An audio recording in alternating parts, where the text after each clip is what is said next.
Live from Fargo and serving you on TV, online, and on the go. This is Valley News Live at 10. You never know who could be watching you, so it's concerning to me. A warning tonight from the FBI. It has to do with the device you're probably watching the news on right now, your smart TV. The agency says as you're watching your favorite show or movie, your TV might be watching you back. Valley News Team's Melanie Palmer investigated and discovered ways to protect yourself from being spied on.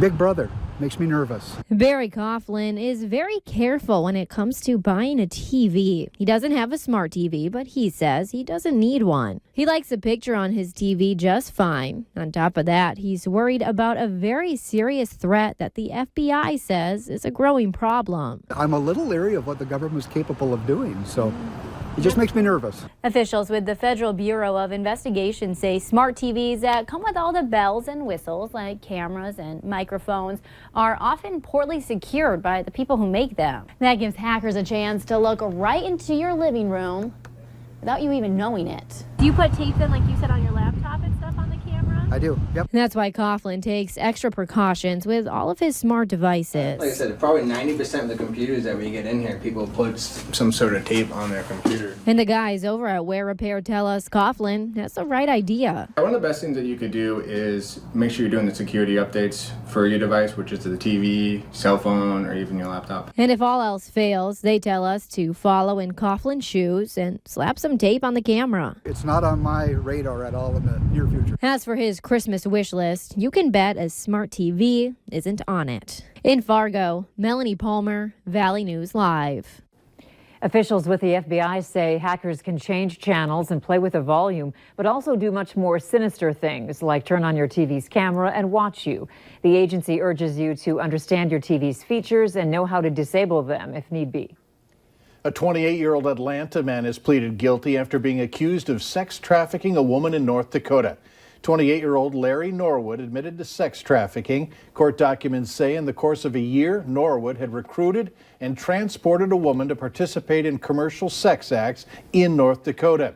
He's accused of benefiting from the woman financially and allegedly either forced or threatened her to perform the sex acts. He'll be sentenced March 11th. North Dakota Attorney General Wayne Stenhjem says he will not pursue criminal charges against state library employees after an audit found some misallocated funds. In a letter to the state auditor, he says the issue did not reach a level of criminal culpability. The audit, released last month, found 2 public libraries received more than $12,000 they weren't eligible for. The number of parents upset about a school uniform change within Fargo Catholic schools has grown drastically. Starting next year, the Fargo Catholic school system will require students to wear Tommy Hilfiger clothes as uniforms. Amber Bryant is part of the JP2 Moms Facebook group. Most in the group oppose the change. Bryant says the uniforms are too expensive, and the school didn't hold public meetings to discuss the change. People have to speak up, because $1,100 for a uniform for one child is a lot. These kids outgrow uniforms like crazy. My daughter's probably grown 4 feet in the past 2 years. JP School President Mike Hagstrom says that public meetings were not held, adding that the decision was made in the best interest of the school system. He also tells us Tommy Hilfiger clothing is of high quality and will last longer than the lower priced clothing. It's that time of year when many of us extend the idea of giving to our favorite charities. In fact, about 20% of all charitable giving happens in December. But how do you know which charity to choose? Consumer Reports reveals some simple ways to make sure your money is doing the most good. Valley News Team's Lisa Badeau explains. It's a number that might surprise you. Last year, Americans gave over $292 billion to charity. And during the holiday season, many of us feel even more charitable. I try to give as much as I can to the homeless. Definitely want to do more for the kids. Anything that has to do with breast cancer, being a survivor. Whatever you wish to support. Consumer Report says to research any specific charity before you donate. Some charities may spend too much on fundraising expenses or administrative costs while some could be outright scams. Good charities are transparent and make it easy for you to learn about their values. Go to the charity's website and look for information about its mission, a list of its board of directors, and its latest financial reports. Look for the IRS Form 990. Most larger charities are required to file it. Accreditation by the Better Business Bureau's Wise Giving Alliance requires charities spend at least 65% of their total expenses on charitable missions and no more than 35% on fundraising. And always be wary of unsolicited appeals, especially on social media. If you're contacted by a professional fundraiser, you might consider giving directly to the charity instead. The fundraiser might keep as much as 75 to 90% of the money. Consumer Reports also says be on the lookout for sound-alike charities. They might be trading off the reputation of a recognized charity but don't meet the Wise Giving standards. For a full list of charity reviews and their rankings, you can go to our website, valleynewslive.com, and click on this story. A celebration tonight not only for the holidays but also for the people whose lives were turned around. Down Home held its second annual Christmas party. The nonprofit's mission is to provide furniture to families transitioning from homelessness into housing. Some of those families who were helped out this year stopped by and even received a Christmas tree package for their new homes. The packages include everything you need for an authentic Christmas tree. One mom says Down Home helped give her peace of mind. To be able to have a bed for my son to sleep in, and a very comfortable bed for my son to sleep in, and a room that was filled with books and toys and everything. It has absolutely given me peace of mind and security. Down Home serves families in Cass and Clay counties and has served 48 families, impacting about 151 lives.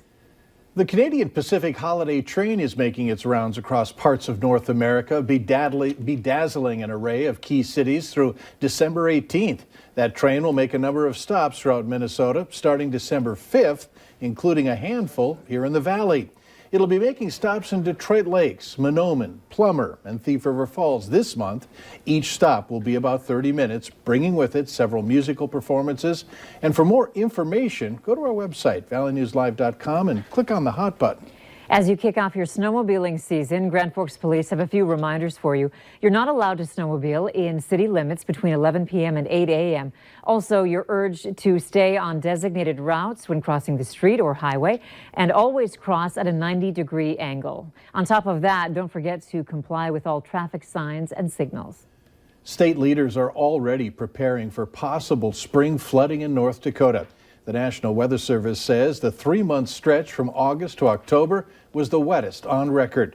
Nearly a dozen agencies will work together in the coming months to make sure flood response and recovery plans are in place. They'll also work to make sure property owners and communities can protect themselves. Valley News Live 10 at 10 continues with No Wait Weather. All right, our evening very quiet tonight across the valley, and actually our afternoon with a little bit of sunshine felt awesome with all that new snow. Little sunshine went a long ways to clearing off or help clear off sidewalks and roadways across the valley. All right, here's a look at the conditions at Hector. We're still in the upper 20s for this hour of the evening. Wind calm out there.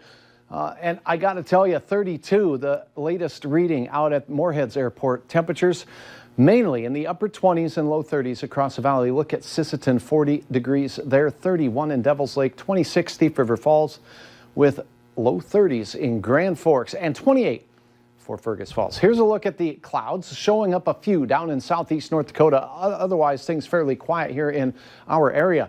A few snow showers heading into the Arrowhead of Minnesota and swinging down through the Ohio River Valley and heading toward the Atlantic coast. But for now, very quiet conditions expected this evening. Let's go through the details. Overnight, we'll see temperatures slip down into the 20s. Patchy fog possible, mainly in northern Minnesota, and quite possibly a little bit out in the James River Valley as we begin our day. Then, heading through the day, sunshine aplenty through the midday hour. Look at this. Beautiful conditions for the second straight day.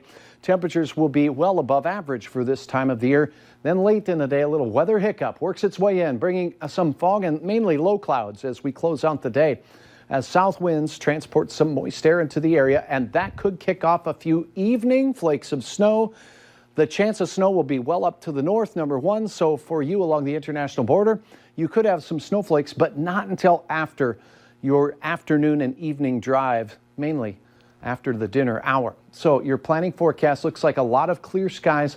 Morning temperatures rise from the mid-20s through the mid-30s by the time we get into the afternoon. That's where we'll peak. Then those clouds will be on the increase as south winds take over. Nothing too strong with winds 5 to 15 miles per hour across the region. Temperatures low 30s for most in southeast North Dakota. Lakes country, upper 20s expected from the Detroit Lakes area through Fergus Falls, and Northland can expect temperatures of around 28 degrees in Roseau, 26 in Langdon, and 27 in Grand Forks. Bonus coverage here. Here's your Arctic air mass battlecast and the warm air, those warm colors down to the south. And by the time we get to Sunday night, this cold purple blob of air starts moving down. Hutch's color table, the whites are 0 degrees. That's sub-zero air parking over the valley by Monday. And look at this, it sticks around. Even for daytime highs, some areas will not get into those positive digits for afternoon readings. And that purple stuff, that's ridiculous cold. We're talking teens and 20s below zero. That might have this bird even heading a little bit farther to the south. Thanks, Kristen, for uploading your photo to valleynewslive.com. Thursday, hey, we're going to start turning things towards slightly cooler weather in the 20s. Friday, cooler still with high temperatures in the teens. We'll see sun, though, on Saturday, for the Big Bison playoff game. South winds boost temperatures to the 30-degree range. And then you better find the Long Johns and the, well, plug-her-inner thingy for the vehicle, because temperatures will get mighty chilly with single-digit highs at best Monday and into Tuesday. That's official. Plug-her-inner thingy. Yeah, I forgot what they call that. Block heater. Block heater. You know when you have it on the tip of your... I know. Later on Valley News Live at 10, sex offenders on dating apps. An investigation finds there are more on there than you think.